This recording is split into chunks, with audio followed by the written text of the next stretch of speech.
Muy buenos días.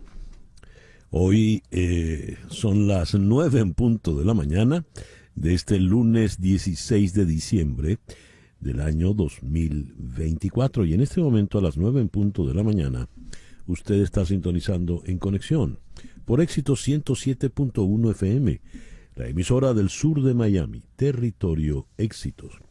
También nos puede escuchar en su teléfono celular si descarga la aplicación Actualidad Media Group. Esa aplicación usted la puede descargar de manera gratuita. Y si usted entra en www.exito107.com, además de escucharnos, nos puede ver. Aquí nos saluda el amigo Guillermo Useche desde Puerto Ordaz. Vio el parrandón rondón en diferido. Le gustó mucho. Escucharlos cantar fue evocar la Venezuela que esperamos tener de nuevo. Gracias. Xavier Miguel nos saluda desde Barcelona, en España. Gracias por la bellísima parranda del viernes. Gracias. El amigo Juan Acuña hoy está lejos, está en Baltimore, Maryland, manejando su camión con mucho frío. Felicitaciones por la excelente parranda del viernes, nos dicen Mimón y Annie Amran desde Bogotá. Douglas Isturiz está en El Salvador. Rosemary Martínez en South Miami. Abelino Freitas en Lisboa. 5 grados a la 1:20 de la tarde. Jesús Aguiar nos saluda desde Arequipa, en Perú. Saeda Bon en Kissimmee. Amalia Duarte en La Urbina, Caracas. Carlos Cuevas en Westchester, Pensilvania. Alfredo y Marianela en Dulcinela, Toronto. ¿Cómo estará haciendo frío por allí? Jesús Grajirena. Dice Edmundo, el presidente Edmundo ganó y tiene actitud de ganador. Es el ejemplo a seguir. Dice Grajirena. Gerardo Danés Almenaro, Danés, nos saluda desde Gerardete, en Campania, Italia. José de Villas de Maracaibo. Victoria Ambrosino en The Woodlands. Miber Quesada en Margarita. Ricardo Portal Piña en Cocoa Beach, Florida. María Alejandra Alfonso en Gainesville, también aquí en Florida. Chere Ramos Graterol ya se reporta en Caracas. Silvia Ascanio está en Houston. Gracias a todos por... Antonio Rodríguez, el Mike Malone, está más lejos que Guanacuña. Él está con su camión por Chicago. Saludos. Gracias a todos por reportar la sintonía de En Conexión. En Conexión es una producción de Floralicia Anzola para Éxito 107.1 FM en Miami. Buenos días, Floralicia. Buenos días, César Miguel. Y aquí estoy viendo saludos de Soy Glad desde Inglaterra. También está Carlos Buch desde el Reino Unido. Oscar Vallejo Prado desde Segovia, en España. Geo Malcolm, buenos días, don César. Mucho cariño desde el Líbano. Mira tú. O sea, increíble. También Susana Peña desde Houston. A todos ustedes, gracias por seguirnos. Laura Rodríguez en la producción general. Buenos días, Laura. Muy buenos días y feliz lunes para todos. En Madrid, en la producción informativa, Mariel Sofía Rodríguez. Buenos días, Mariel Sofía. Muy buenos días, feliz inicio de semana para todos. Jesús Carreño está en la edición y montaje. Carlos Prato en los controles. Buenos días, Carlos. Muy buenos días. Y ante el micrófono, quien tiene el gusto de hablarles, César Miguel Rondón. Hoy, 16 de diciembre, es el día de Santa Adelaida o Santa Adela. Felicitaciones por igual a las Adelaidas y a las Adelas. Me lo dijo Adela. Eso es un viejo chachachá cubano que decía: doctor, usted a mí no me saca la muela hoy.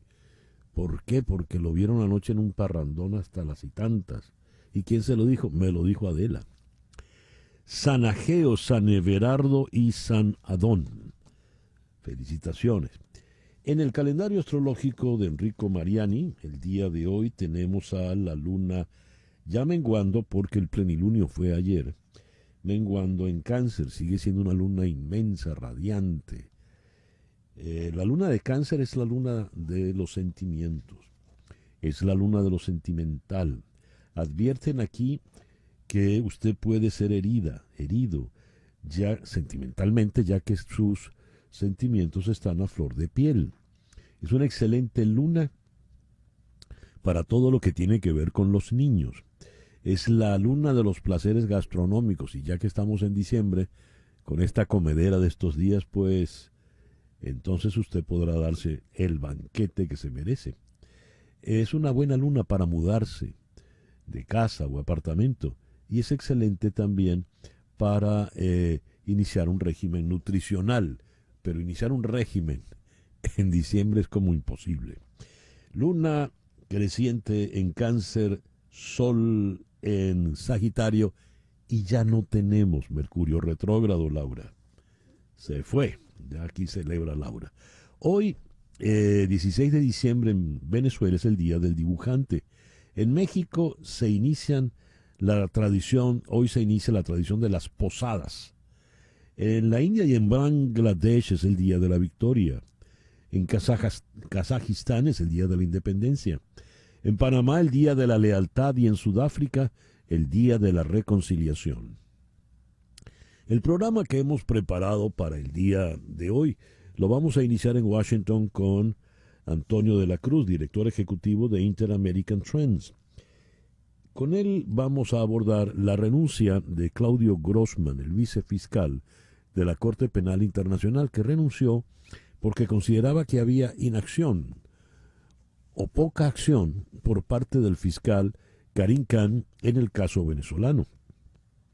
Siguiendo en Washington vamos a conversar con el periodista Eugenio Martínez a propósito de las elecciones de jueces de paz que hubo ayer en Venezuela, una especie de prueba de ensayo del gobierno de Maduro. Al parecer fueron un fracaso. En Barcelona, España, vamos a conversar con Joan López Alegre. El empresario Víctor de Aldama, presunto conseguidor del caso Coldo, ha declarado hoy ante el juez del Tribunal Supremo Español, Leopoldo Puente, y lo que ha declarado parece ser que se las trae. Sí ha hablado de coimas millonarias y buena parte del fruto de esas coimas, al parecer, iba a los bolsillos de Ábalos y a las arcas del Partido Socialista Obrero Español. En Caracas vamos a conversar con Juan Carlos Apitz, decano de la Facultad de Ciencias Jurídicas Políticas de la Universidad Central de Venezuela. Están cumpliéndose hoy 25 años de la aprobación en referendo de la Constitución venezolana. ¿Qué ha sido de ella? De la llamada Constitución chavista. Luego vamos a conversar con Rona Rísquez, la autora del libro sobre el Tren de Aragua. Y con ella vamos a conversar porque capturaron en Palm Beach, Florida, a un joven de 19 años, venezolano, supuesto integrante del Tren de Aragua. En Sarria, en Galicia, vamos a conversar con el periodista Javier Conde a propósito de su libro Vidas exiliadas, 21 historias de desarraigo y luchas políticas. El foro del día de hoy promete, es muy interesante. Usted ha oído hablar de los coaches, ¿verdad? Del coaching. Y ha oído hablar también, por supuesto, de las terapias psicológicas. Más, ¿qué es un psicólogo y qué es un coach ontológico? ¿En qué se diferencia el coaching de la terapia psicológica? Para este foro vamos a contar con la coach de coaches, Andreina Atencio, desde Bérgamo, en Italia, y con la psicóloga clínica Joana Alenzo, desde Río de Janeiro, en Brasil. Ese es el programa que hemos preparado para ti de este lunes 16 de diciembre del 2024. El 16 de diciembre de 1891, el profesor de educación física James Naismith inventó en Springfield, Estados Unidos, el baloncesto. Describió las reglas iniciales y el método para mantener en forma, porque la idea era mantener en forma a los deportistas en los tiempos de invierno, que estaban confinados a estar dentro de un gimnasio. ¿Qué hacer con ellos?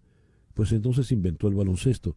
Recuerdo una vieja tira, un cómic, un cartoon de Disney, donde explicaba excelentemente esto. Él trazaba notas y arrugaba, hacía bolas de papel y las lanzaba al cesto de la basura.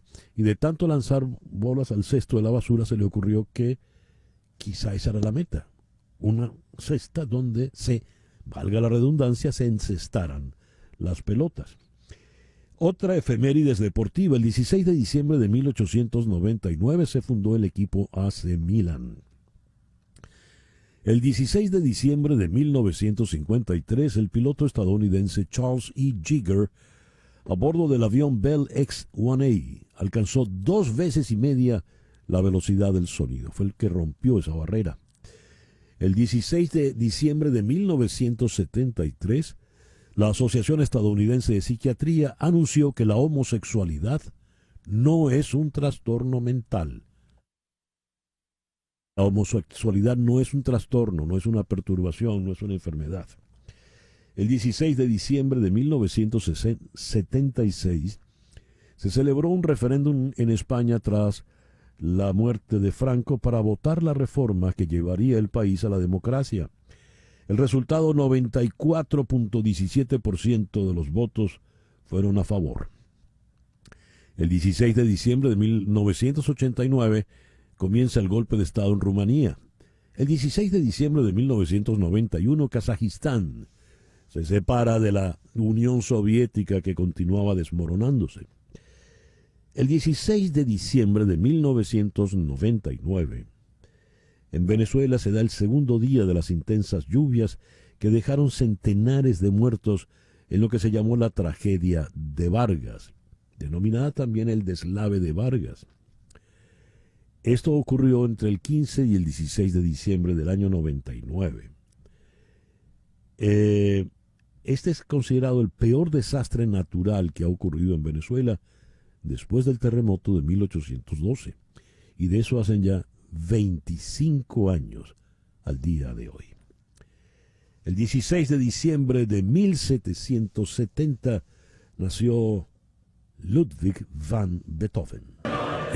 De su inmensa obra está, por supuesto, la novena sinfonía, la sinfonía coral, y aquí la tenemos con la Filarmónica de Berlín bajo la dirección del maestro Herbert von Karajan, hacia el final ya del cuarto movimiento.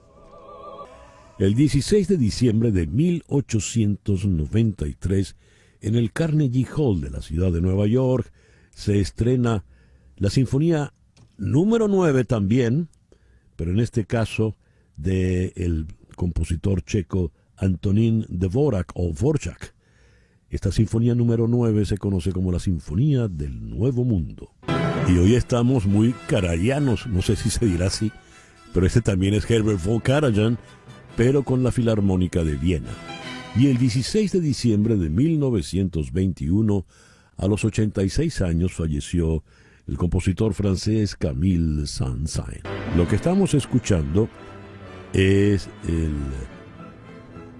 el cierre de la tercera sinfonía de Saint-Saëns, o Sinfonía del Órgano, que fue la que interpretó con la Orquesta de Radio Francia Gustavo Dudamel en la reapertura de la Catedral de Notre Dame, precisamente para que el órgano sonase en todo su esplendor. El editorial con César Miguel Rondón. Lo tengo clarito en mi mente, ¿cómo no tenerlo? Aquellos angustiosos y difíciles días de hace 25 años en la radio venezolana.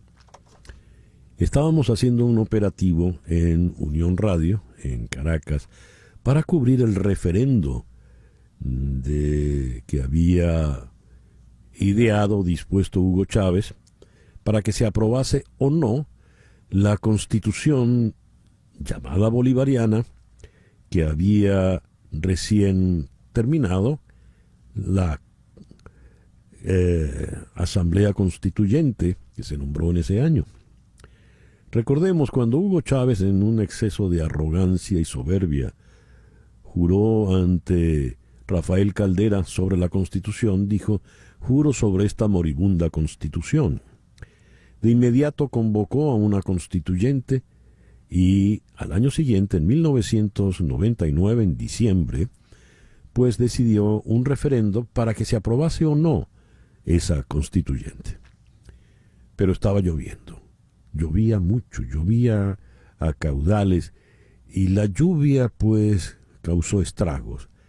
El Cerro El Ávila, en el centro norte de Venezuela fue arañado por estas lluvias. Se vino abajo, se vinieron peñones inmensos, sobre todo hacia el lado de Vargas, que pues causaron destrozos, deslaves descomunales.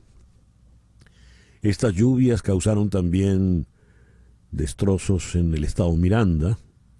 Recuerdo haber entrevistado al entonces gobernador de Miranda, Enrique Mendoza, y me tocó preguntarle desde el operativo que teníamos por el referendo, cómo iba el proceso del referendo. Y recuerdo clarito a Mendoza, exasperado. Voy a repetir sus palabras porque nunca se me olvidaron. ¿Qué referendo ni qué carajo? Aquí nos estamos ahogando con tanta lluvia y tanta agua.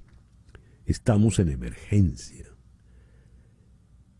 Para ese momento, ya avanzaba el día 15, ya estábamos en el día 16, las lluvias habían hecho de todo. Pero Hugo Chávez, en su inmodestia y arrogancia que le caracterizaban, no se dignaba declarar la emergencia del caso. Seguía empeñado en que se aprobase la Constitución. Lo cierto es que tuvimos una tragedia de dimensiones extraordinarias.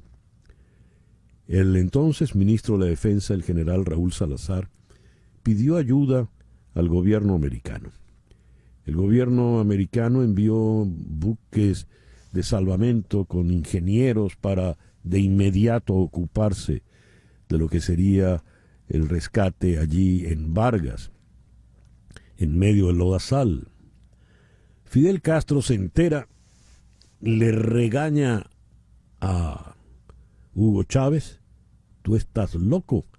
Y Hugo Chávez regaña a Raúl Salazar: tú estás loco, ¿cómo vas a traer a los gringos? Fidel le había advertido que si los militares gringos entraban en territorio venezolano no saldrían. Salazar, pues, como dice la vieja expresión coloquial, con el rabo entre las piernas, muy avergonzado, le pidió disculpas a los militares y los buques tuvieron que devolverse en el mar. La Constitución terminó siendo aprobada y terminó siendo desconocida, violada a diestra y siniestra por el mismo que la concibió a su medida, Hugo Chávez. Esa Constitución hecha a su medida para que él pudiese proceder a su antojo no le fue suficiente, porque su antojo siempre fue desmesurado. Vargas nunca se reconstruyó. Vargas, a duras penas y gracias a iniciativas privadas llevadas adelante por los accionistas de los clubes de playa, pudo recuperar algo de normalidad, pero Vargas nunca pudo volver a su esplendor, y eso que fue el gran momento para poder aprovechar lo que había dejado el deslave, y a partir de allí arrancar un proceso de reconstrucción de importancia y envergadura. Eso tampoco se hizo. 25 años después, la Constitución es menos que un papel mojado. 25 años después, la Revolución Bolivariana es una desgracia y una tragedia. Es muerte, es desolación, es el desastre. 9:20 de la mañana. Hacemos una pequeña pausa y al regreso venimos con las noticias más importantes de este lunes 16 de diciembre. Esto es En Conexión por Éxitos 107.1 FM en Miami. Y a las 9:23 de la mañana vamos con las noticias más importantes del día de hoy. El presidente Joe Biden firmará hoy una proclamación que establece un monumento nacional en honor a la difunta secretaria del Trabajo de la era de Franklin Delano Roosevelt, Frances Perkins, la primera mujer designada para servir en un gabinete presidencial y una fuerza impulsora detrás del New Deal, según la Casa Blanca. Como secretaria de Trabajo, Perkins ayudó al presidente Roosevelt a formular políticas detrás del New Deal en la década de los 30 y a crear salvaguardas en la economía nacional después de la Gran Depresión. Durante sus 12 años como secretaria de Trabajo de Roosevelt, se le atribuyó haber ayudado a establecer la Ley de Seguridad Social, la Ley de Normas Laborales Justas y la Ley Nacional de Relaciones Laborales, que establecieron los derechos de los trabajadores a organizarse y a la negociación colectiva. Donald Trump nombró a Richard Grenell como enviado presidencial para misiones especiales y dijo que el ex embajador de Estados Unidos en Alemania trabajará en algunos de los lugares más conflictivos del mundo, incluidos Venezuela y Corea del Norte. Cita textual para Trump. Una fuente de la transición dijo a Reuters que Grenell también se centrará en las tensiones en los Balcanes. Grenell se desempeñó como embajador de Trump en Alemania, enviado presidencial especial para las negociaciones de paz de Serbia y Kosovo y como director interino de Inteligencia Nacional durante el mandato de Trump de 2017 a 2021. Después de hacer campaña por Trump, antes de las elecciones del 5 de noviembre, fue uno de los principales candidatos para secretario de Estado, designación que recayó en el senador Marco Rubio. También fue considerado como enviado especial para la guerra en Ucrania, pero esto recayó en el teniente general retirado Keith Kellogg. Las opiniones de Robert Kennedy Jr. sobre la agricultura y el aborto parecen ser preocupaciones más grandes en el Senado republicano que su escepticismo sobre las vacunas. Kennedy tiene previsto reunirse con 25 senadores republicanos en el Capitolio esta semana, y aunque están dispuestos a darle una oportunidad, los republicanos también se están preparando para interrogarlo sobre su antipatía hacia la agricultura industrializada y su postura más liberal sobre el aborto, según Burgess Everett y Shelby Talcott de Semaphore. El senador Chuck Grassley, republicano por Iowa, dijo que ya está escuchando preocupaciones sobre Kennedy de parte de grupos agrícolas. Los aliados de Kennedy en la órbita de Donald Trump creen que superará el obstáculo de la agricultura, en parte porque se considera que la candidata a secretaria de Agricultura de Trump, Brooke Rollins, está más cerca de los intereses de la industria agrícola. Pero a algunos les preocupa cómo superará el debate sobre el aborto. Un portavoz de la transición dijo que Kennedy está inmensamente preparado para las reuniones. La mañana de ayer, familiares del preso político Jesús Álvarez, de 44 años de edad, sepultaron en Anaco, estado Anzoátegui, en el oriente de Venezuela, los restos mortales del hombre que falleció el viernes en la madrugada mientras estaba bajo custodia del Estado. Sus dos hijas menores de 7 y 17 años no pudieron estar para darle el último adiós. La señora Álvarez tampoco estuvo durante el entierro, pues se encuentra detenida injustamente en el destacamento 625 de la Guardia Nacional Bolivariana en Puerto Ordaz desde el 2 de agosto, según informó la organización. El señor Álvarez no pudo ser velado debido a que su cuerpo se encontraba, según los propios funcionarios del Estado, en avanzado estado de descomposición. El director presidente de la ONG Foro Penal venezolano, Alfredo Romero, aseguró que en la última ronda de excarcelaciones de presos políticos por las protestas postelectorales, dejaron en libertad con medidas cautelares a 48 personas, de los cuales 42 son adolescentes. Pero al menos 47 presos políticos detenidos tras las elecciones del 28 de julio fueron trasladados del centro penitenciario Yare 3 en el estado Miranda a la cárcel de Tocuyito en el estado Carabobo durante la noche del sábado 14. Y además, el Comité de Derechos Humanos del Partido 20 Venezuela, de María Corina Machado, denunció ayer domingo en la tarde la desaparición del dirigente político Luis Paloc, quien es líder político en el municipio de Chacao, en Caracas, y tenía aspiraciones de convertirse en alcalde de ese municipio. Paloc fue abordado por sujetos encapuchados cuando se encontraba en la avenida Andrés Galarraga de Chacao, en Caracas. El presidente brasileño Luis Ignacio Lula da Silva fue dado de alta ayer después de someterse a una cirugía para detener una hemorragia cerebral. El mandatario de 79 años habló junto a los médicos en conferencia de prensa por la mañana en una muestra de que se encontraba bien tras la operación. Estoy aquí, vivo, bien, con ganas de trabajar, y les diré algo que solía decir durante la campaña. Tengo 79 años, tengo la energía de 30 y el entusiasmo de 20 para construir este país. Cita textual. El empresario Víctor de Aldama, presunto conseguidor del llamado caso Koldo, ha declarado hoy durante 3 horas ante el juez del Tribunal Supremo Español, Leopoldo Puente, que investiga la trama de comisiones en torno a la compra-venta de material sanitario durante la pandemia. Aldama acusa a Koldo García, ex asesor del exministro de Transportes José Luis Ábalos, al propio Ábalos y a otros altos funcionarios del gobierno y del PSOE de cobrar mordidas por adjudicaciones de contratos a empresas de la trama.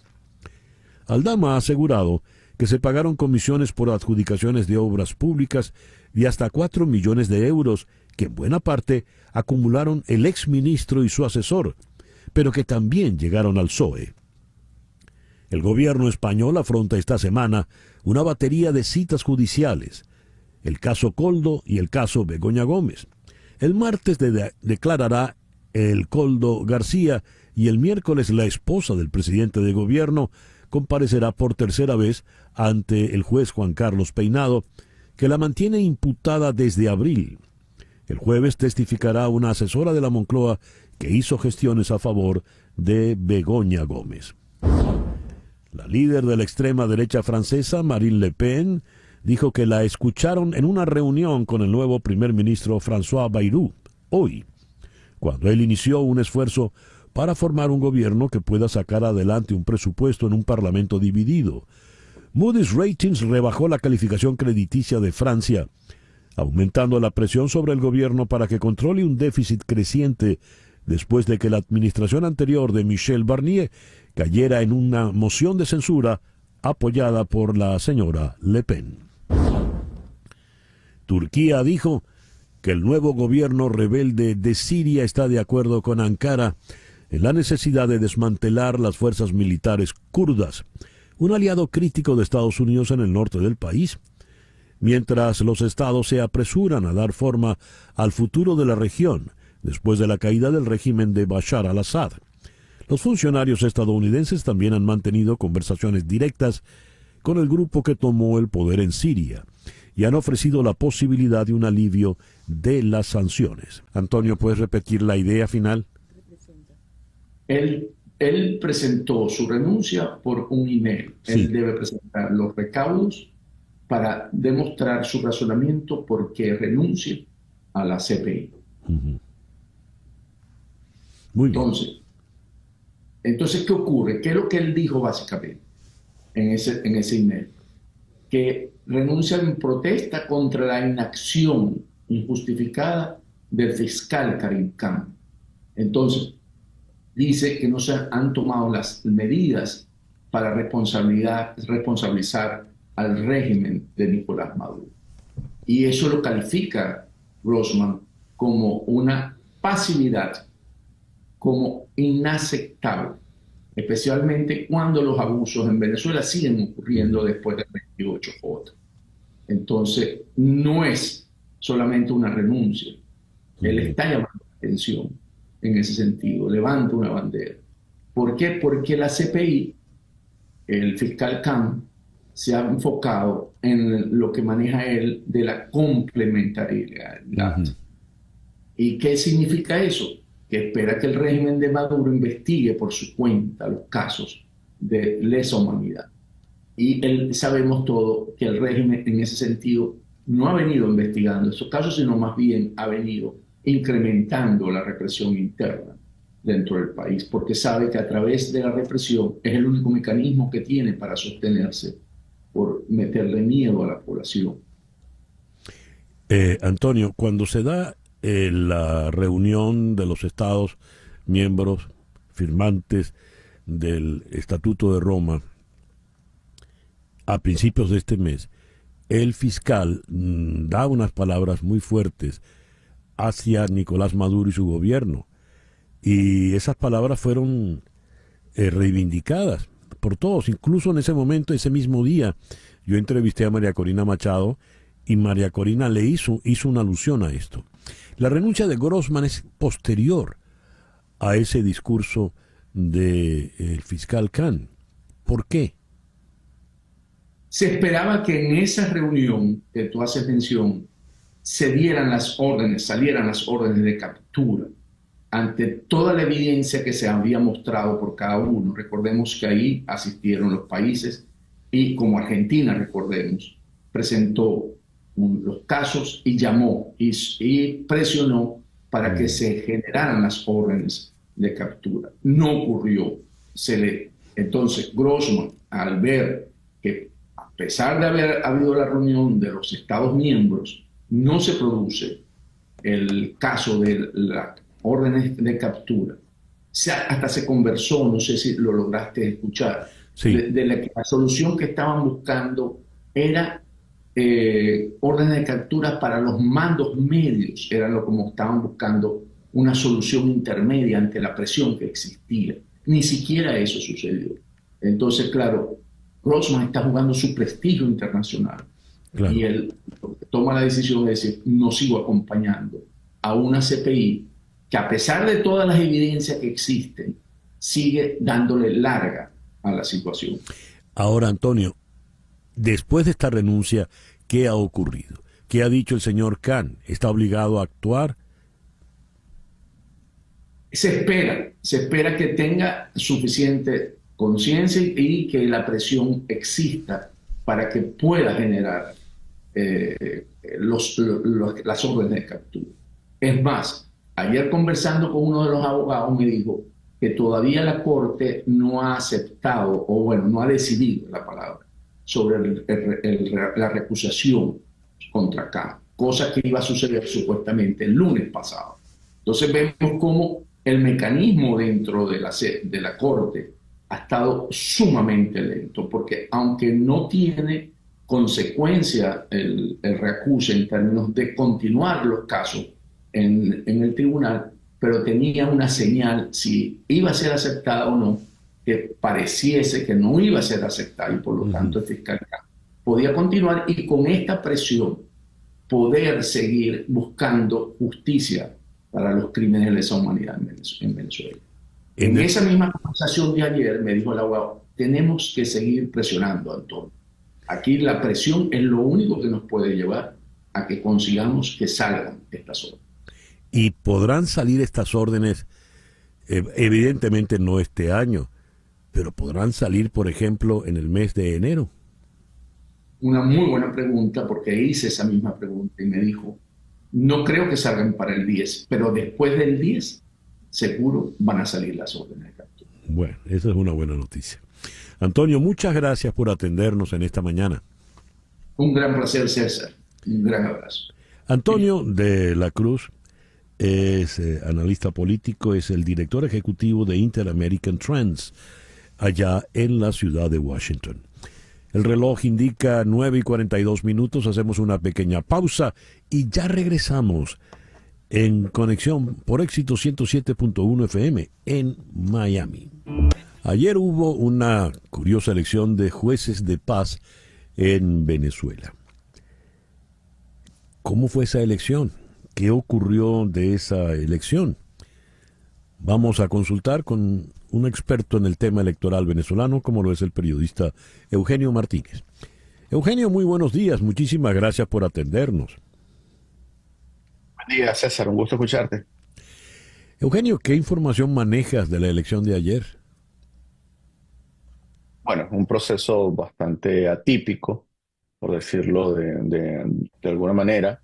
Es un proceso donde los cuadernos de votación y las tarjetas de votación eran en blanco, estaban en blanco, eran abiertas, así que cualquiera podía inscribirse como votante en el circuito comunal que quisiera y votar por cualquier tipo de candidato. En líneas generales, es un proceso que seguramente ilustra muy bien hacia dónde quiere avanzar la coalición gobernante en Venezuela con los procesos electorales, especialmente después de que se reflotara el proyecto de Estado comunal o de democracia comunal, que implica, entre otras instancias, la elección de parlamentos comunales en elecciones de segundo grado.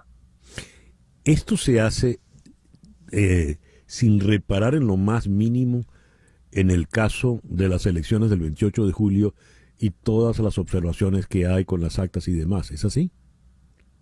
Creo que es importante recordar que la elección de los jueces de paz la organiza el Consejo Nacional Electoral, de una forma muy particular, pero la organiza el Consejo Nacional Electoral, con la única aparición pública del vicepresidente, del rector Carlos Quintero, pero esas apariciones públicas de Quintero no dan cuenta en absoluto, por ejemplo, de qué ocurrió con la página web del Consejo Nacional Electoral, que era una de las excusas para no haber anunciado los resultados del 28 de julio oportunamente. ¿Sigue caída esa página? La página del Consejo Nacional Electoral sigue sigue fuera de servicio. Eso ya va siendo digno de Guinness, ¿ah? Sí, no, sin duda, sin duda. A ver, creo que es importante resaltar que que la página del CNE no tiene nada que ver con el sistema de totalización de resultados. Fue la excusa, una muy mala excusa, que encontró en su momento el presidente del CNE, Elvis Amorosos, para justificar que no se dieran los resultados disgregados, discriminados por centro de votación y por mesa de votación. Sin embargo, ya después de más de 4 meses, es evidente que no hay ningún tipo de interés en avanzar o seguir hablando del 28 de julio, por lo menos por parte del Consejo Nacional Electoral. ¿Por qué quien habla es Carlos Quintero y no Amoroso? ¿Dónde está Amoroso? Bueno, Amoroso, más allá de algunas apariciones en actos oficiales con Nicolás Maduro, ha abandonado la escena pública. Hay que recordar que Carlos Quintero, el vicepresidente del CNE, es quien durante más de una década, incluyendo el tiempo que Tibisay Lucena fue presidenta del CNE, Carlos Quintero es quien tiene el control técnico del organismo, en realidad, y es presidente de la Junta Nacional Electoral. No es extraño que Carlos Quintero aparezca para un proceso de esta naturaleza. Lo extraño e inusual es que no lo haga el presidente del CNE, como los otros 3 rectores principales, de los cuales se sabe muy poco después del 28 de julio. Si no está esa página que sigue hackeada y caída, estos resultados de ayer, ¿cómo los va a dar el CNE? En realidad no los va a anunciar el Consejo Nacional Electoral. El Consejo Nacional Electoral, a instancias del Ministerio de Comunas y del gobierno de Nicolás Maduro, se crearon comisiones electorales por circuitos comunales. Los circuitos comunales fueron establecidos de forma discrecional y esa comisión electoral de cada circuito comunal estará desde anoche contando manualmente los votos de las personas que acudieron a la elección y harán la proclamación el día de hoy de los jueces de paz. Este es un proceso totalmente inusual, atípico, inauditable, por decirlo de alguna manera, donde incluso los candidatos a jueces de paz se esforzaron mucho en que nadie conociera que eran candidatos a un cargo a una función que por mucho tiempo fue un reclamo histórico de organizaciones sociales, pero que se convirtió con esta elección del día de ayer, del 15 de diciembre, en un paso más en la instrumentalización de lo que es el proyecto de Estado comunal, que persigue cambiar toda la estructura político-administrativa del país. ¿Por qué jueces clandestinos? Estos jueces van a tener la función de dirimir conflictos en las comunidades, pero viendo en detalle las leyes del poder comunal, especialmente las últimas aprobadas por la Asamblea Nacional, pareciera también que los jueces de paz comunal van a tener la principal función de delatar, de llevar control social en las comunidades para identificar a cualquiera que sea crítico de la permanencia de Nicolás Maduro en el poder después del 10 de enero. Eugenio, si este proceso electoral de ayer es inauditable, entonces puede ser írrito, ¿verdad? Puede ser una payasada. Es realmente un proceso que puede llevar muchos nombres, no necesariamente el de elección como tal, es simplemente darle visibilidad a unas personas que probablemente ya fueron preseleccionadas para ocupar el rol de jefes legales de las comunas o de jefes legales de los circuitos comunales en donde se van a desempeñar. Pero de ahí a hablar directamente de una elección, pues hay un trecho bastante largo. Evidentemente. Eugenio, muchísimas gracias por atendernos en la mañana de hoy. Un abrazo, César. Eugenio Martínez, desde la ciudad de Washington. Hemos leído de la comparecencia en el día de hoy del empresario Víctor de Aldama ante el juez del Tribunal Supremo Español, Leopoldo Puente, quien investiga la trama de comisiones en torno a la compraventa de material sanitario durante la pandemia. Al parecer, has dejado una bomba el señor Aldama en su comparecencia del día de hoy. ¿Qué dijo? ¿Qué ha dicho? Vamos ahora hasta Barcelona, en España, donde está Joan López Alegre, quien es profesor en la Universidad Abad Oliba CEU. Joan, muy buenos días. Muchas gracias por atendernos. Muy buenos días. ¿Cómo estáis? Un placer estar con vosotros. Muchas gracias, Joan. ¿Qué ha dicho el señor Aldama en su comparecencia de hoy? Bueno, Víctor de Aldama hoy ha dado un paso más en toda su estrategia de defensa procesal, que ya hizo que en su anterior declaración hiciera un pacto con el juez del Supremo por el cual, a cambio de revelar información de cuáles eran el tipo de manejos y de negocios sucios que tenía con miembros del gobierno, saliera de la situación en la que él estaba de prisión preventiva. Y hoy, en esa estrategia de ir revelando información a cambio de no estar en prisión preventiva, lo que ha aportado han sido unos pantallazos de diversas adjudicaciones de obras del año 19, 20 y 21, por el cual se establecían unas comisiones que estaban entre el 1 y el 1,5% de las obras que se adjudicaban, y los receptores de esas comisiones, según esos pantallazos, eran el anterior ministro de Transportes y Carreteras, José Luis Ábalos, que además era el secretario de organización del Partido Socialista, o sea, la persona de máxima confianza del secretario general del partido, el presidente del gobierno, Pedro Sánchez, y de su asesor, Koldo García. A ver, ¿se sabe el monto del cual se hablaba allí o no?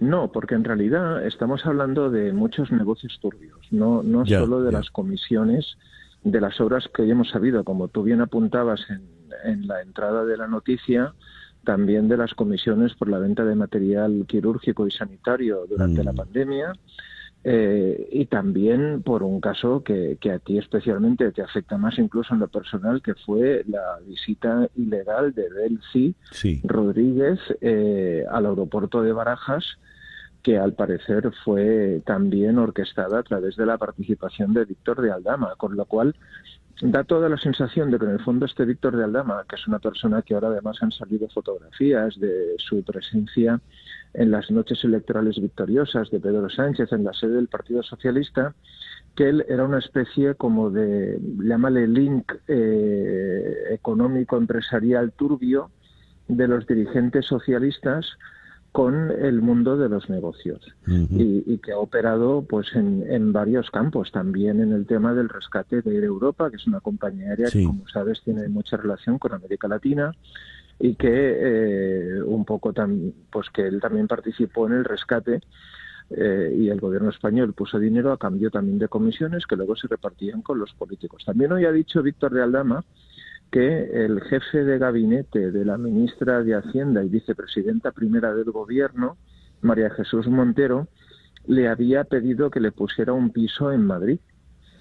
A cambio no se sabe exactamente de qué. Esa es otra de las revelaciones que ha hecho hoy este hombre. Claro, no deja de ser curioso que la responsable de cobrarnos los impuestos a todos los españoles luego pues cobre comisiones, pues depende de qué tipo de negocios, ¿no? Dios. ¿Qué consecuencias políticas tendrá esta comparecencia de hoy, Joan?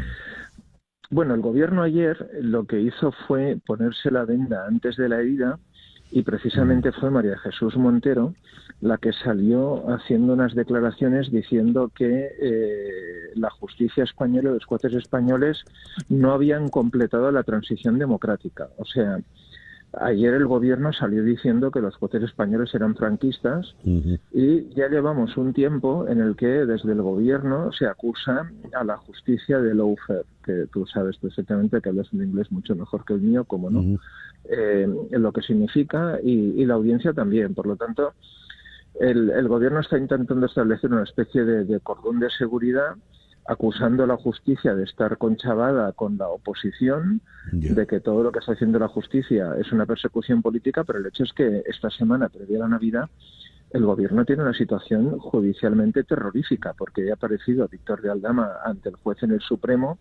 Mañana está citada a declarar la mujer del presidente del gobierno, Begoña Gómez, para explicar qué negocios ha hecho ella aprovechándose de su posición de privilegio como esposa del presidente del gobierno.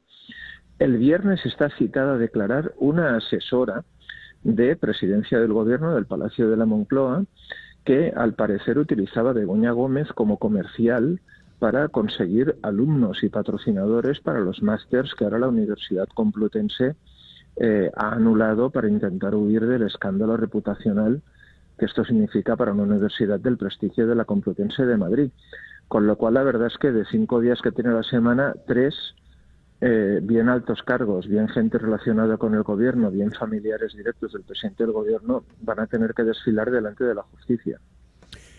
Que además, Joan, entiendo la señora Gómez no tiene méritos académicos para esas clases, ¿verdad? No tiene ningún graduado universitario. Ella es bachiller, para que nos entendamos tú y yo. Y en cambio se le instauró, eso es algo muy curioso, en una universidad pública del prestigio de la Complutense de Madrid se le puso una cátedra sin ni siquiera tener un grado universitario. Esa es y además el rector de la Complutense reconoció en una comparecencia anterior ante el juez que él se había desplazado al Palacio de la Moncloa en atención a la esposa del presidente del gobierno.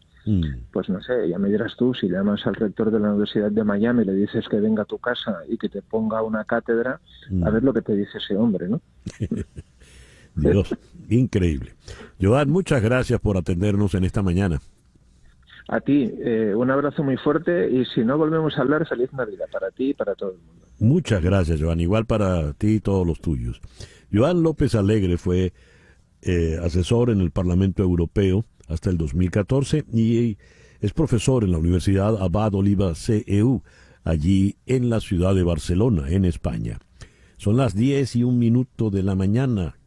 Capicúa.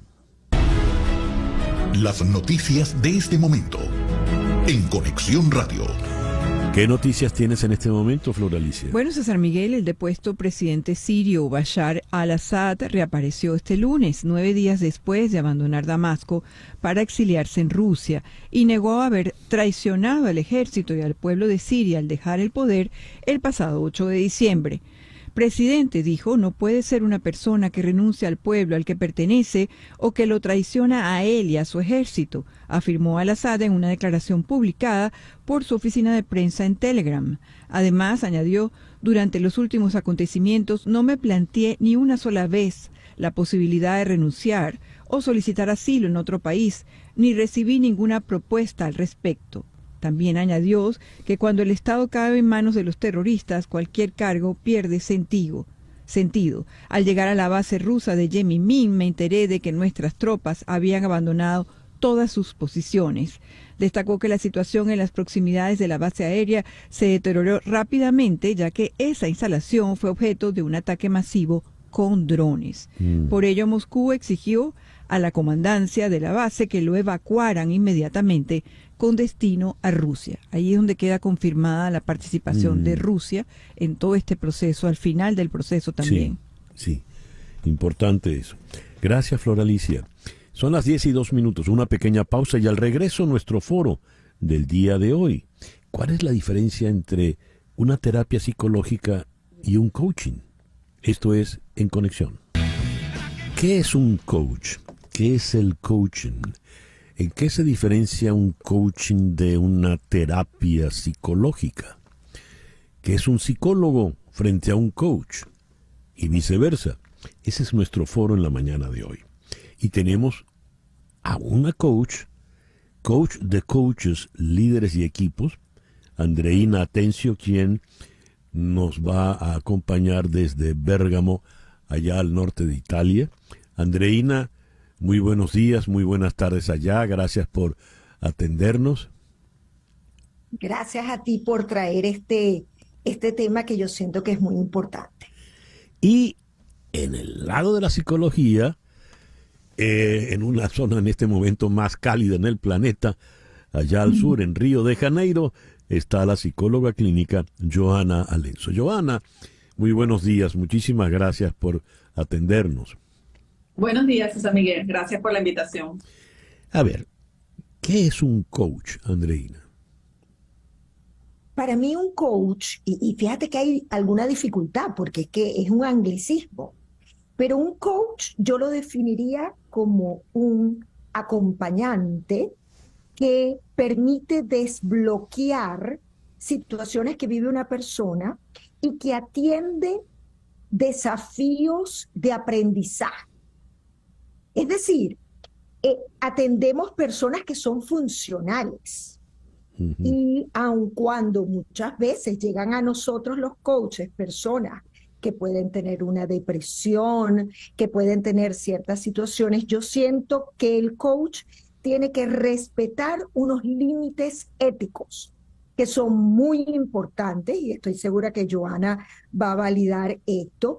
¿Por qué? Porque el coaching es adecuado, es óptimo para ciertas situaciones con personas que realmente se sienten bien, que manejan bastante bien sus emociones y que tienen ante sí misma un desafío de aprendizaje. Yo diría que eso es un coach. ¿Qué es un psicólogo terapeuta, Joana? Bueno, a ver, primero que nada quería decir que me encantó esto que dice Andreina y efectivamente sí, coincido con ella totalmente. En el tema de la psicología y específicamente de la psicología clínica que hacemos, psicoterapia, nosotros ya vamos un poco más orientados a una cuestión general. Un paciente que está deprimido, un paciente que está con un trastorno de ansiedad, un paciente que inclusive puede tener algún otro tipo de trastorno que está teniendo dificultades en una esfera mucho más amplia y no como algo específico tipo el desarrollo de su carrera, algún proyecto que necesita poner en práctica. La psicología, específicamente la psicoterapia y la psicoterapia psicoanalítica, que es como la área en donde yo trabajo, va un poco más en, bueno, vamos a ver tu historia de vida, lo que pasó desde que estabas chiquito, qué viene, cómo esto viene y se apoya en lo que te está pasando, en el síntoma que tienes ahora. Nosotros en la psicoterapia hablamos más del síntoma y como lo decía Andreina, en el coach es más una persona que está realmente bien y que necesita aprender sobre un área específica. De manera tal de que un psicólogo atiende pacientes, no un coach, entendiendo por paciente a alguien que está teniendo un problema. ¿Es así, Joana? Sí. Generalmente se habla, los psicólogos hablamos de pacientes y no sé si Andreina lo va a confirmar, pero los coaches hablan más de clientes. Es como un enfoque distinto que tienes de esa persona que está buscando atención. ¿Qué haces tú, Andreina, que no hace una psicóloga? Ok, muy buena pregunta. A ver, nosotros lo llamamos, para cerrar esta idea, cliente, coachee o coachado. no hablamos de pacientes. Y algo que retomo de lo que dice Joana, nosotros podemos tocar ligeramente el pasado, pero no nos quedamos mucho tiempo allí. Nosotros nos enfocamos en el presente para construir un futuro mejor. Y eso es esa temporalidad. Yo siento que es muy importante. Fíjate que a veces, César Miguel, puede llegar a mí una persona, y recuerdo un caso ahora que me viene al recuerdo, de un chico que tenía un TOC, un trastorno obsesivo compulsivo. Cuando yo me doy cuenta de esa situación, mi ética me tiene que llevar a referirlo a un psicólogo que pueda atender una situación como esa. En cambio, una persona que, por ejemplo, quiera desarrollar habilidades de liderazgo o disciplinar a su equipo, o una persona que está en una transición de una etapa de vida. En estos días atendía a una mexicana que siente el nido vacío y que ahora siente que ya ha perdido su propósito de vida. En esa situación, un coach es muy adecuado porque puede desbloquear situaciones que la persona no sabe cómo enfrentar. Te voy a hacer la pregunta que le hice a Andreina, Joana. Ella acaba de referir que le llegó un paciente con un TOC y dijo, no, esto no lo puedo tratar yo, y se la remitió a un psicólogo. ¿Tú remites a algún paciente tuyo a un coach, Joana? Yo pudiese hacerlo sin ningún problema. O sea, digamos, es que creo que... ¿En qué caso sería? Mira, por ejemplo, alguien que quiere trabajar con cambiar su carrera.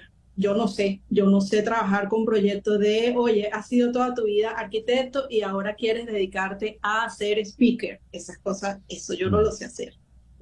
Trabajar con cuestiones así muy puntuales de el liderazgo con equipos, por ejemplo, ejemplos que estaba dando Andreina. Yo no sé manejar temas de liderazgo. Yo pudiese quizás pretender meterme con el tema de cuál es que está llevando a esa persona a querer trabajar como líder, pero la verdad, lo cierto es que las herramientas puntuales que tienen que ver con liderazgo, cómo vas a llevar ese equipo, cómo lo vas a manejar, siempre hay que reconocer que de la mano de un coach va a ser muchísimo más efectivo. Andreina, ¿qué tipo de clientes, que no pacientes, sueles ver? ¿Qué tipo de problemas o de necesidades suelen tener? Generalmente yo atiendo emprendedores, dueños de negocio, profesionales que sufren el éxito. Yo me he dedicado mucho con mi propuesta de éxito sin sufrimiento. ¿Cómo es eso de sufrir el éxito? Sí, porque generalmente la forma como hemos aprendido a lograr nuestros objetivos, nuestras metas, es con un costo muy alto en desgaste físico, emocional, y parece que hay una sociedad que refuerza este mensaje de que todo se puede, esa cultura del hustle que hace un llamado a estar permanentemente en actividad.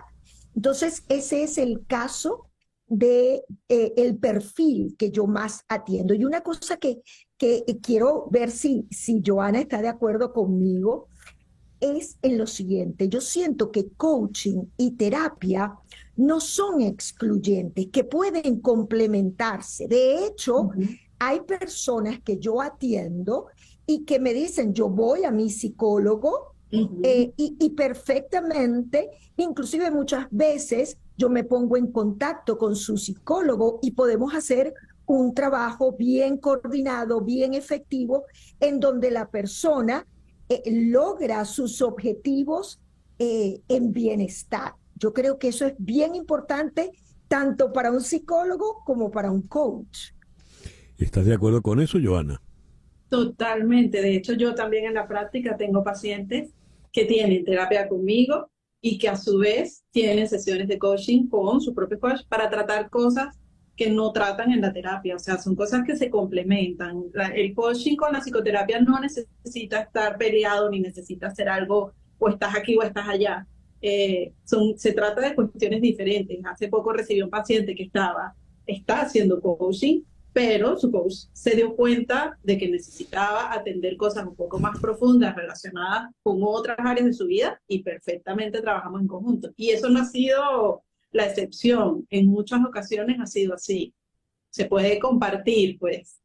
Le pregunté a Andreina qué tipo de personas acuden a ella, de clientes, y me dijo básicamente emprendedores.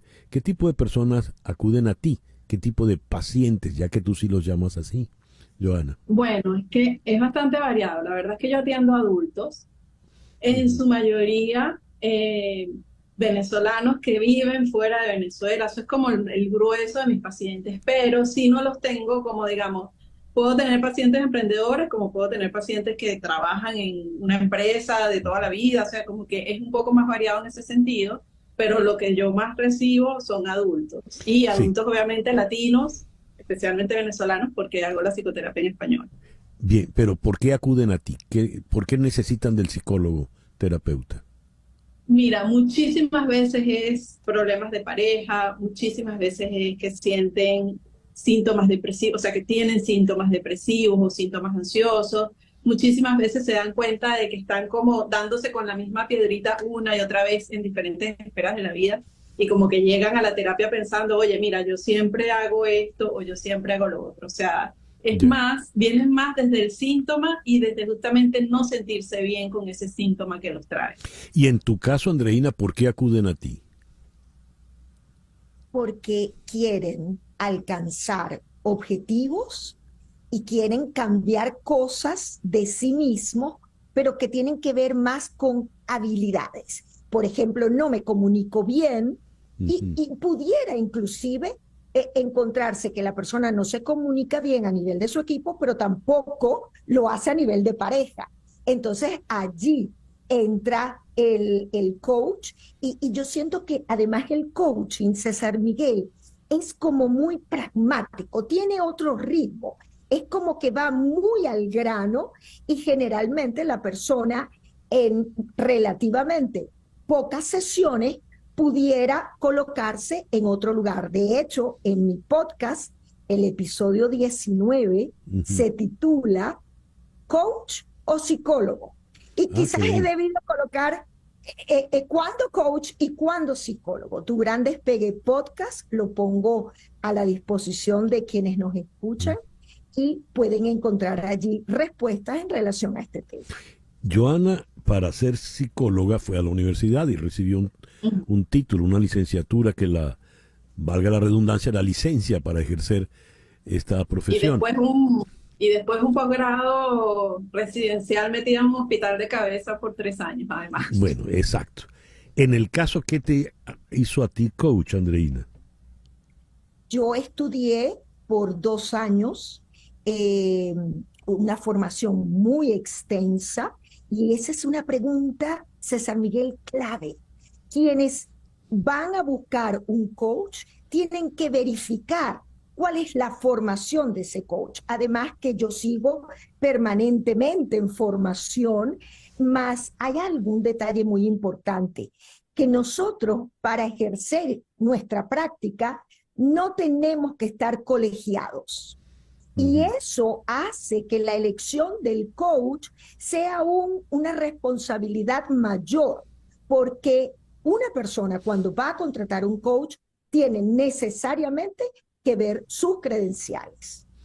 Sí, porque por ejemplo, Joana dice, yo practico la terapia y terapia psicoanalítica, y hay diversas escuelas psicológicas. Están los que practican la teoría cognitiva o la otra, los junguianos, en fin, hay montones de escuelas y algunas incluso se adversan, se enfrentan. Pero en el caso del coach, al no ser una disciplina académica, pues se puede prestar para cualquier cosa, ¿no, Andreina?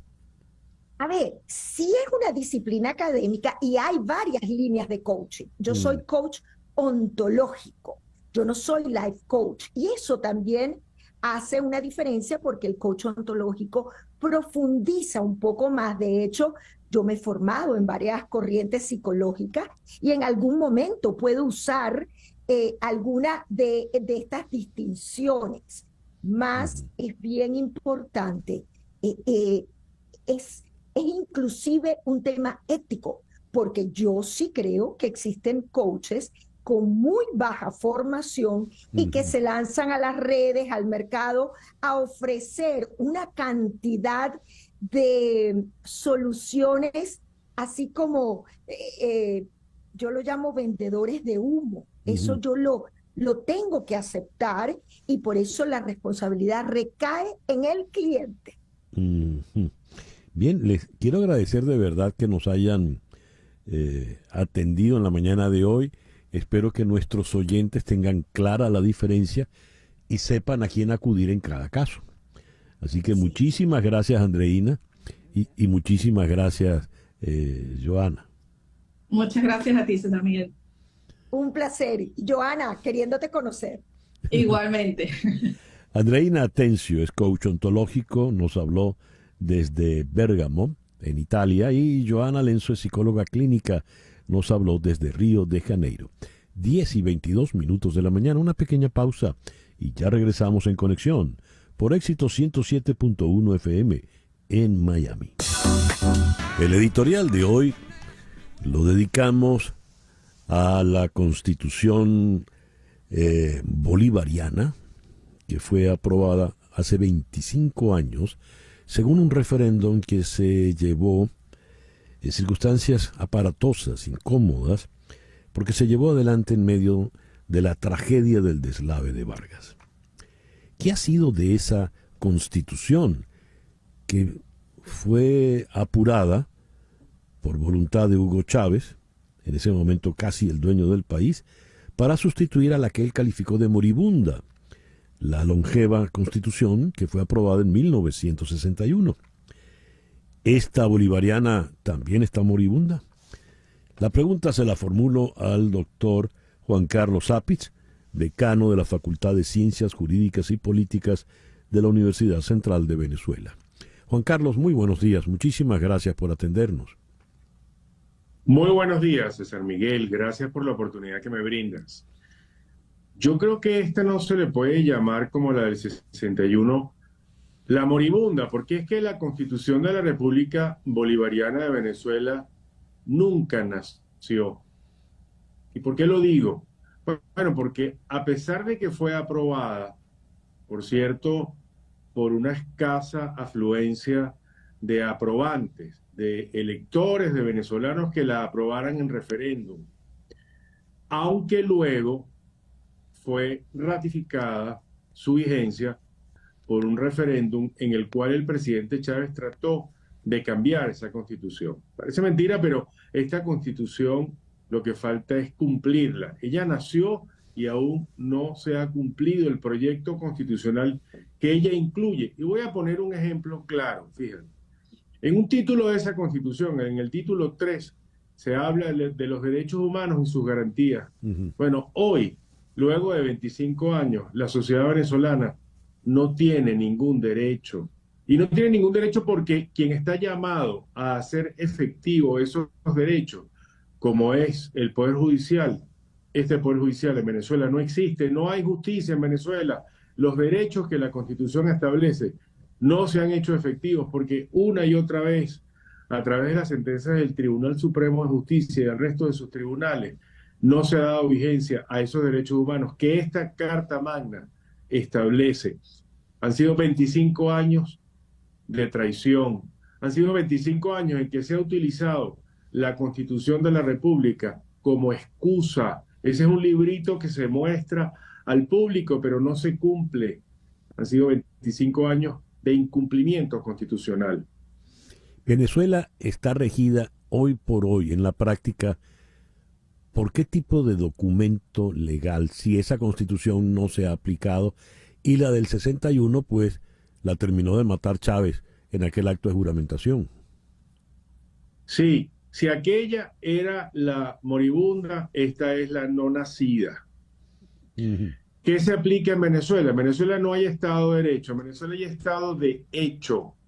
En Venezuela, y esta es la primera traición constitucional, en esta Constitución de 1999 se habla de 5 poderes públicos: el Poder Judicial, el Poder Ejecutivo, el poder moral, el poder ciudadano, el poder electoral. Pero resulta que el único poder que en verdad funciona, que en verdad dicta todas las decisiones y es el que se sobrepone al resto de los poderes, es el poder ejecutivo en cabeza del ciudadano presidente de la República. Es lo que él diga, lo que hace el resto de los poderes públicos. Ahí comienza el incumplimiento, ahí comienza la traición a esa Constitución de la República Bolivariana de Venezuela. 5 poderes, pero solamente en verdad, efectivamente, funciona un poder que es el que le dicta todas las decisiones al resto de los poderes. En Venezuela no hay Estado de Derecho, en Venezuela hay Estado de hecho. Es lo que de hecho diga el presidente de la República, lo que debe suceder en el resto de los poderes públicos. Juan Carlos, se supone que una constitución es el acuerdo social, el pacto social que debe regir la vida de un país.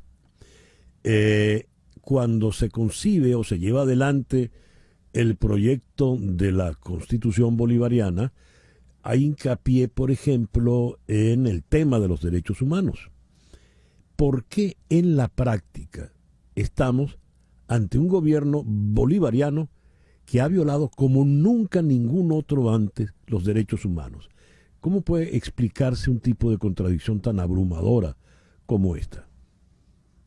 Porque la Constitución es una excusa. La Constitución sirve para chapear a la gente en televisión, pero no hay vocación para cumplir esa Constitución. Mira, eso que tú estás hablando de los derechos humanos, que yo lo he venido ratificando últimamente, es tan así que Venezuela, siendo fundadora del Sistema Interamericano de Protección de Derechos Humanos, es decir, Venezuela es fundadora de la Convención Interamericana de Derechos Humanos, es fundadora del Sistema de Protección de Derechos Humanos a nivel continental, la Comisión de Derechos Humanos, la Corte Interamericana de Derechos Humanos. Bueno, Venezuela hoy está excluida, se autoapartó, se automarginó de esas instancias de protección de derechos humanos. Y eso lo que hace es ratificar lo que pasa en Venezuela. Una y otra vez a los venezolanos se les conculca los derechos humanos, que son todos los derechos que están establecidos en esa Constitución. Voy a poner como ejemplo patente, como un ejemplo diario, lo que pasa con las personas apresadas por motivos políticos. A esos venezolanos no se les respetó el debido proceso y el derecho a la defensa que está establecido, que está consagrado de manera diáfana en esa Constitución. Esas son personas que fueron apresadas, que no se le presentaron en tribunales, que no hay pruebas para ser apresados, para ser presos políticos. No se les permite la designación de defensores privados. Se les inventan delitos que no existen, sin pruebas. Los jueces no son jueces imparciales, que es la garantía que establece esa Constitución. En Venezuela hoy hay presos políticos, de hecho, que se les violentó su derecho a la defensa y la garantía del debido proceso, que está ahí consagrado claramente en esa Constitución. ¿Y esas órdenes quién las da? ¿Quién decide si los jueces no son independientes y si no hay ningún tipo de investigación? ¿Quién decide ese hecho para que tal persona vaya a la cárcel sin que se le respete el debido proceso? Bueno, yo creo que es un hecho notorio, que es un hecho comunicacional, que el presidente de la República de turno da una orden a los jueces y el día siguiente estos terminan haciendo lo que él ordena. Así pasó con el presidente Hugo Chávez Frías, así está pasando con Nicolás Maduro. Ordena, por ejemplo, la jueza Fiuni. La jueza Fiuni fue apresada por orden directa del presidente de la República en un programa televisivo. Igual Nicolás Maduro dice, bueno, hoy van a ser apresados fulanito, y terminan siendo apresados. Hoy van a ser liberados fulanito y perencejo, y son liberados. Y ahí no se cumplen las pautas procedimentales que establecen las leyes y la Constitución. Eso no es un invento, eso se puede ver perfectamente en programas de televisión, de que eso es así. Lo que yo estoy denunciando el día de hoy está ratificado con pruebas evidentes. Es decir, aquí funciona un solo poder público, que es el poder presidencial. El resto de los poderes públicos no existe. Voy a poner otro ejemplo de tantos incumplimientos, de tantas traiciones a esta Constitución. Porque si algo es esta Constitución, es una Constitución traicionada por quienes promovieron la aprobación de esta Constitución. Fíjate, en Venezuela el poder público está organizado, digamos, en 3 escaleras o en 3 escalones: poder público nacional, poder público estatal y poder público municipal. Bueno, el domingo se eligieron unos jueces comunales a partir de una propuesta que tiene años rodando del Estado comunal. Ese Estado comunal existe solo en la mente del gobierno. Eso no existe en la Constitución. Y ahí se eligieron unos jueces que, por cierto, lo que van a hacer es comisarios políticos que van a actuar en nombre del gobierno para perseguir, digamos, en la pequeña escala social, ¿sí?, en las barriadas, en las urbanizaciones, a quienes disientan del gobierno. La mayoría de los jueces que salieron electos con una muy baja votación, con una escasa concurrencia de la ciudadanía para elegir a estos jueces, por cierto, un Consejo Nacional Electoral cuya credibilidad es 0 después de lo que pasó el 28 de julio.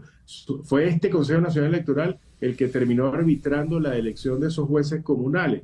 Bueno, ahí se eligieron unos jueces comunales que no aparecen en la Constitución. Ese Estado comunal, como lo he dicho, eso es un Estado que está solo en la mente del gobierno. Juan Carlos, muchas gracias por atendernos en la mañana de hoy. Gracias a ti, César Miguel. Quedo a tus órdenes. Muchas gracias. El doctor Juan Carlos Apitz es el decano de la Facultad de Ciencias Jurídicas y Políticas de la Universidad Central de Venezuela. Son las 10:38. Las noticias de este momento en Conexión Radio. ¿Qué noticias tenemos en este momento, Flor Alicia? Importante, César. El gobierno colombiano solicitó hoy a Venezuela apegarse a los principios del derecho internacional en el caso de los 6 opositores al gobierno de Nicolás Maduro que permanecen en la sede diplomática de Argentina en Caracas, que pasó a ser custodiada por Brasil. El pronunciamiento de la Cancillería colombiana llega luego de que los opositores venezolanos urgieran a Brasil a acelerar las gestiones para conseguir un salvoconducto que les permita salir del país de forma segura. Los dirigentes políticos o colaboradores de la campaña de la líder venezolana María Corina Machado se refugiaron en la Embajada Argentina en Caracas desde fines de marzo, luego de que la Fiscalía venezolana emitiera una orden de detención por presuntamente cometer actos violentos para desestabilizar al gobierno de Maduro. Colombia resaltó ahora en el comunicado que desde marzo ha ofrecido junto a Brasil sus buenos oficios para garantizar la protección y asumir la custodia de esa sede diplomática, así como para brindar protección internacional a quienes se encuentran allí en calidad de asilados políticos. Respetando plenamente la soberanía y autodeterminación del pueblo venezolano, se lee en el comunicado, Colombia continuará insistiendo en la necesidad de proteger y garantizar los derechos humanos en todos los espacios. Importantísimo eso. Muy importante. Muy, muy importante. Qué bien. Gracias, Flor Alicia. Leo lo siguiente. La patrulla fronteriza de Estados Unidos anunció el arresto de un hombre que presuntamente es miembro de la pandilla venezolana Tren de Aragua. Esto ocurrió en Palm Beach. El hombre, de nacionalidad venezolana, fue arrestado por agentes de la patrulla fronteriza. No dijeron cuándo ocurrió el arresto ni proporcionaron su nombre, pero sí compartieron una foto policial del sospechoso en una publicación en la red X. Si alguien sabe del Tren de Aragua, es la periodista Rona Rísquez, la autora del bestseller El Tren de Aragua, la banda que revolucionó el crimen organizado en América Latina. Consultémosle a Rona. Rona, muy buenos días. Muchas gracias por atendernos. Hola, buenos días. ¿Qué tal? ¿Cómo están? Muy bien. Tengo una voz allí extraña. Ahora estás en mute. Ahora no te oigo ni siquiera a ti. Me voy a mudar de lugar. ¿Me das un minuto? Disculpa. Bueno, sí. Es muy complicado. Ya, dame un segundo. ¿Cómo no? Dice la información de prensa, mientras Rona se mueve, los agentes de la patrulla fronteriza que arrestaron al ciudadano que fue identificado como miembro del Tren de Aragua, dicen, tiene antecedentes penales por asalto con un arma letal. Nuestros agentes continúan manteniendo seguras a nuestras comunidades. ya tenemos a Rona. Rona, ¿quién es este individuo que no tenemos el nombre, pero solo la foto? Y no es raro que la patrulla fronteriza diga arresté a este hombre, pero no dicen cuándo lo arrestaron ni lo identifican plenamente. ¿Quién es? Sí, o sea, pues digamos, hay como todavía una dificultad para obtener información sobre quiénes son las personas a las que las autoridades estadounidenses están señalando de pertenecer al Tren de Aragua. O sea, no tengo tan claro por qué ocurre esto, porque incluso tengo conocimiento de que algunas policías, como la policía de Dallas o de otras ciudades como Miami o Florida, han estado identificando personas del Tren de Aragua y tienen elementos para argumentar o para soportar que son personas que pertenecen al Tren de Aragua o que pertenecían a la pandilla en todo caso. Pero en este caso, la verdad no sé cuál es la dinámica, cuál es la lógica, no sé por qué cuando se hacen estas detenciones se usa como argumento el hecho de que son personas que tienen un tatuaje determinado, cuando a lo mejor pueden buscar un poco más o ir a conseguir más elementos que permitan afirmar por qué son del Tren de Aragua, porque un tatuaje no es determinante, o sea, hay muchas personas que pueden tener el mismo tatuaje y no son miembros de una pandilla. Entonces, creo que todavía falta un poco de, no sé si es porque no tienen la certeza, no sé si es porque forma parte de la protección de la información durante los procesos de investigación según las leyes estadounidenses o en este caso en el estado de Texas. O sea, no sé muy bien cuáles son las lógicas para que eso se dé de esa manera. Fíjate, con la imagen Jeffrey Denis buscó identificar y logró lo siguiente. La búsqueda de esa imagen corresponde a Miguel Moreno Contreras, 19 años, quien fue arrestado en marzo por presuntamente golpear a su primo en la cara con un arma de fuego durante una pelea por la sexualidad de la víctima. Esto ocurrió en Lake Worth, una ciudad a 10 millas al sur de Palm Beach. ¿Tienes esa información? No tenía esa información, pero volvemos al punto anterior.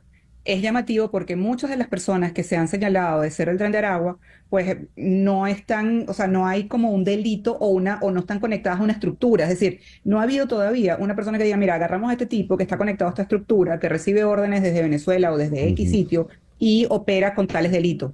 O sea, entonces eso es algo que genera todavía ciertas dudas acerca de esa presencia extendida del Tren de Aragua en Estados Unidos. Sí hay reportes de presencia de personas del Tren de Aragua, pero insisto, todavía no hay certeza acerca de una operación del Tren de Aragua en Estados Unidos. Y este elemento, fíjate, o sea, lo asocian con un golpe, con una pelea, pero, o sea, el delito, la organización, la estructura, la pandilla, esto todavía no está claro en esta información. Ahora, Rona, te pregunto, habida cuenta que el Tren de Aragua se ha convertido en un fenómeno del crimen transnacional y es un hecho comunicacional de peso y de importancia. Donald Trump lo ha mencionado en su campaña electoral. Además, ya lo llama TDA, por sus iniciales, TDA. ¿No habrá algún afán comunicacional de medios y de autoridades en difundir este tipo de cosas? Bueno, yo creo que sí hay un interés en algún punto de criminalizar a través del Tren de Aragua a la migración venezolana. Pues obviamente también es incluso atrevido de mi parte afirmarlo, porque bueno, no tengo como las pruebas para eso, pero definitivamente sí es curioso cómo se maneja cierto tipo de información relacionada con delitos cometidos por venezolanos en Estados Unidos. O sea, yo creo que eso es algo que hay que investigar. Me llama la atención que no haya una investigación ya clara, hecha incluso por periodistas estadounidenses sobre estos casos, porque a todos se les trata de atribuir Tren de Aragua y no necesariamente es así. No significa que no haya personas del Tren de Aragua en Estados Unidos. O sea, yo creo que sí las hay, obviamente. Lo que significa es qué tan poderosos, qué tan grandes, dónde están, qué están haciendo. Yo creo que eso es algo que todavía está por investigarse. Yo creo que no está todavía muy claro. Ya. Rona, muchas gracias por atendernos en la mañana de hoy. Gracias a ti, César Miguel. Un gusto de verdad conversar contigo. Muchas gracias, lo mismo digo. Rona Rísquez es la autora del libro El Tren de Aragua, la banda que revolucionó el crimen organizado en América Latina. 10:46, una pequeña pausa y ya regresamos en Conexión. Hoy a las 9 es Goy, con Goicé de la Súa, desde Madrid por TVV Network. A las 9 es Goy con Goicé de la Súa desde Madrid. Y al terminar ella a las 10, una nueva emisión del show de George Harris. Todo esto por TVV Network. Y antes de todo eso, a las 8, la última, con Carla Angola. TVV Network. El caso de Javier Conde es el caso de muchos venezolanos. Él nació en Galicia y a los 8 años se fue con su madre y sus tías a Venezuela. En Venezuela creció, en Venezuela se hizo hombre, en Venezuela se educó, en Venezuela se hizo periodista, en Venezuela trabajó.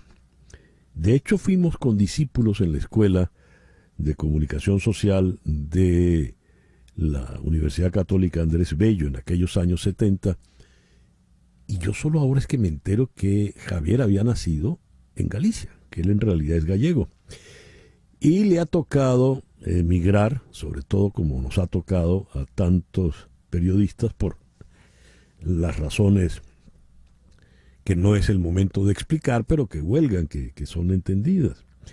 Y resulta que regresa mucho tiempo después a Galicia, Javier, y escribe: he vuelto medio siglo después. Ya no soy de aquí, pero me adapto, que es lo mejor que he hecho en la vida, con sus pequeñas heridas. Javier, hago este preámbulo, ha publicado un libro, Vidas Exiliadas, 21 historias de desarraigo y luchas políticas. Javier, muy buenos días, muy buenas tardes allá en Sarria, en Lugo, Galicia.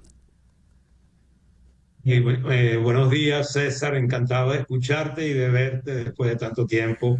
Saludos a todos tus oyentes y a tu equipo. Muchas gracias. Me llamó la atención, nuestra común amiga Toña Bettencourt escribe que al salir de Venezuela tu primera escala de vida y escala profesional es en Montevideo, donde haces un trabajo sobre el presidente guatemalteco Arbenz. Y un alto general uruguayo te desacredita llamándote extranjero.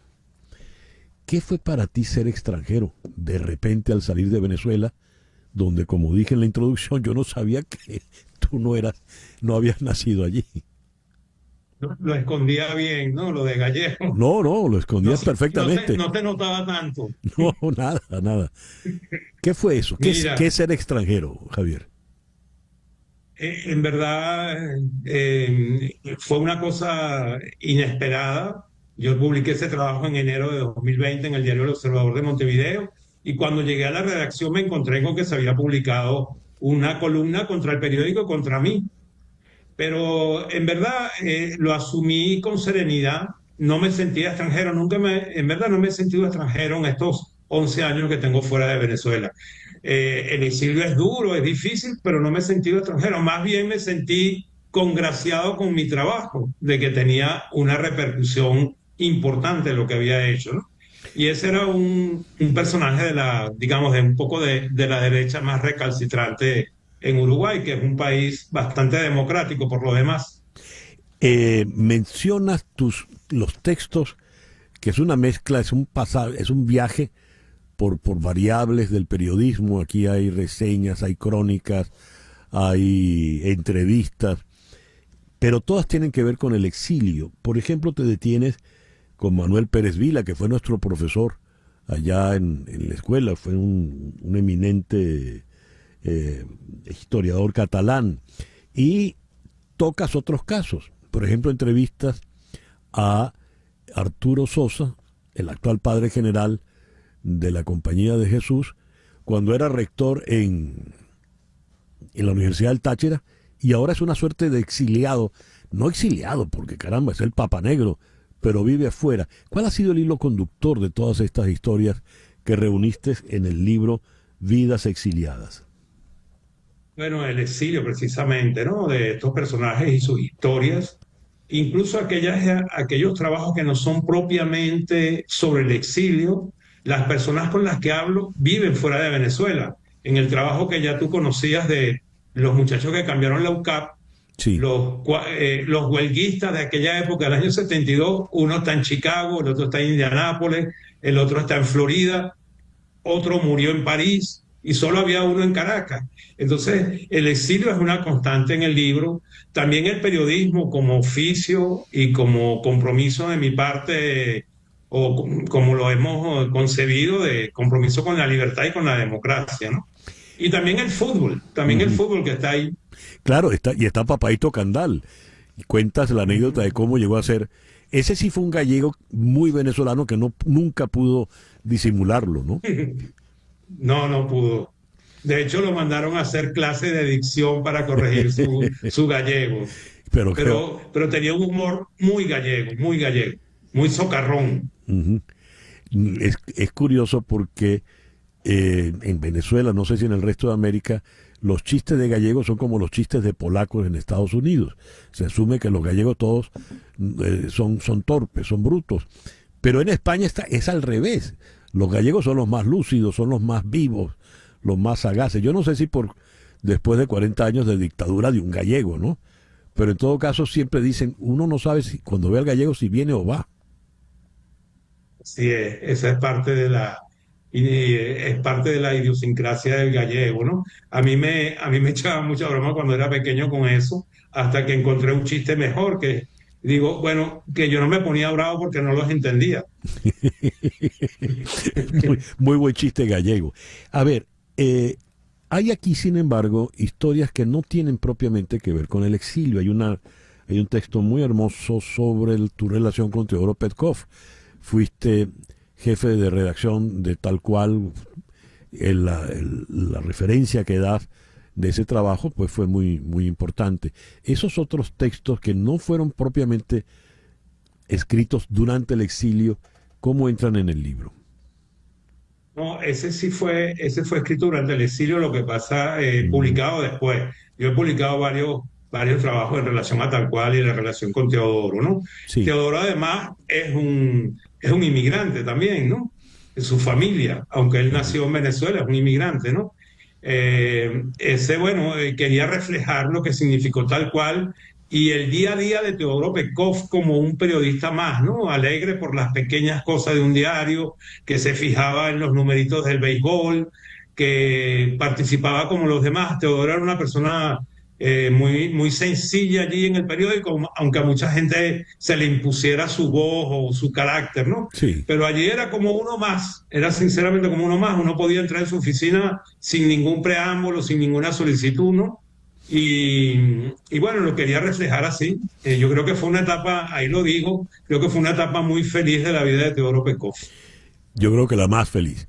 Y hay otros casos. Tienes, por ejemplo, a un gallego como Farruco VI, que vive fuera, vive allá en Galicia, pero no precisamente como exilado, y que no quiso darte la entrevista porque tú estabas en las antípodas de sus creencias políticas. Es decir, no escatimaste en estos o en los otros, ¿no?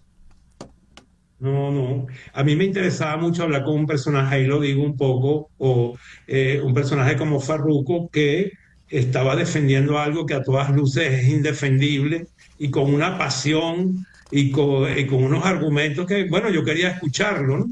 Él simplemente me respondió unos correos electrónicos, y a partir de los correos electrónicos y una indagación personal que hice con varias gente que lo conocen, que estuvieron en sus casas, pues pude construir esa historia que es una semblanza, ¿no? No fue la entrevista, sí, pero salió la semblanza. Y tienes la historia de Randy, que te mereció el premio Miguel Otero Silva, ¿no? Exactamente. Randy, que vive aquí en el mismo pueblo donde yo vivo, en Sarria, en Lugo, en el centro en la Galicia profunda, pues en el centro de Galicia, ahora mismo con madrugadas de -1, -3 grados, y aquí vivimos, un pequeño pueblo. Randy es una historia conmovedora de todo el esfuerzo que ha hecho por él y por su familia. Es un abogado y ha estado dispuesto hasta a ordeñar vacas, cualquier cosa que salga, ¿no? De trabajar en un almacén chino y ahora haciendo su curso de cocina.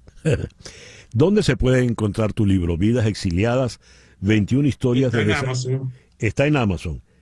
21 historias de desarraigo y luchas políticas editada por Barra Libros Editores. Te felicito, Javier, es un libro realmente grato, importante de leer. Bueno, muchísimas gracias, César Miguel, y un gran abrazo para ti. Un fuerte abrazo para Javier Conde. En Conexión fue una producción de Floralicia Anzola para Éxito 107.1 FM, con Laura Rodríguez en la producción general, Mariel Sofía Rodríguez en la producción informativa, Jesús Carreño en la edición y montaje, Carlos Prato en los controles y ante el micrófono, quien tuvo el gusto de hablarles, César Miguel Rondón.